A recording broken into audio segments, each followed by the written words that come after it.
Can anyone do this? Or am I a freak? Am I weird? Hey guys, you're watching Dansky, the place to be to develop your creative skills. First up, I just feel like I need to tell you something.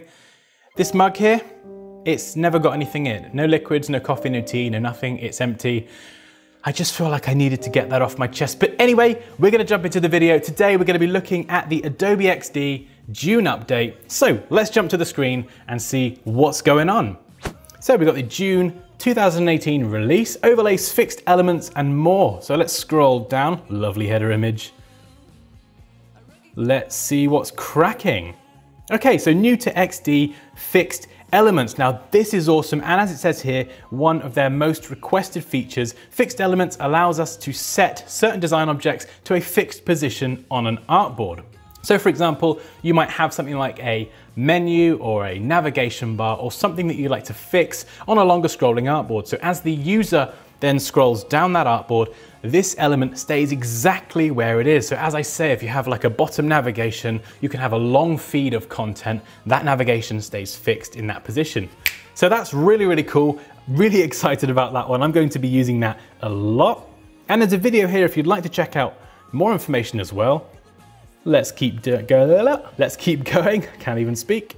New to XD overlay support. So this is super interesting as well. So essentially what this is you can have certain elements slide in. So for example, if you have the user tap on a certain area of your artboard and you want the iOS keyboard, for example, to slide up, you can now add this as a slide in overlay. So essentially that means that we can now simulate things like drop-down menus, slide-up keyboards, and lightbox effects. So that's really, really cool. I'm really excited for overlays. That's going to be really interesting to get that in and just, I think, take prototyping to the next level. So really, really cool.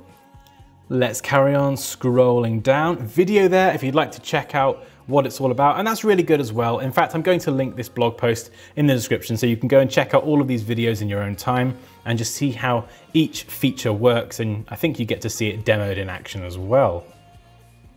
Okay, next we've got private sharing that is in beta. I think this is pretty much sharing your links or your prototypes with a password. So basically privately, pretty self-explanatory really. That's pretty cool. Again, another video.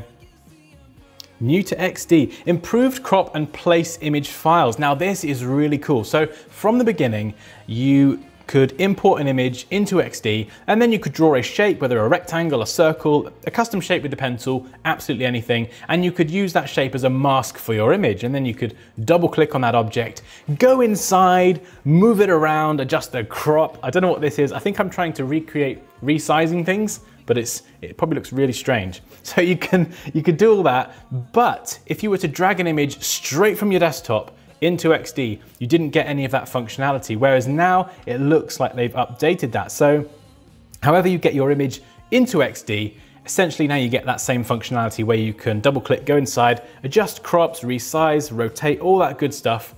And that's really cool. So that's really, really cool. Like that, like it, like it. Okay, more new features. Calculations in property fields. That is awesome. I love the fact that you could do this now. So essentially, if you have an artboard that's, let's say, 900 pixels wide, and you want to divide that by 3, in the width element on the property inspector, you can simply just type 900/3/ is the divide, and press return, and it will do the math for you. And then what's that? 900 by 3, that's 300. Hey, I can do math. So you can do all of that calculation in the property inspector rather than having to load up a calculator separately or do the math in your head if you're not lazy like me, and then go back in and enter those values. So that's really, really cool. Photoshop and Sketch image fill support. So they're just building on the Photoshop and Sketch support before, because of course you can open Photoshop and Sketch files straight in Adobe XD, which is awesome. So they're just building on that. And Typekit for mobile. And there's a few other bits here, UX community.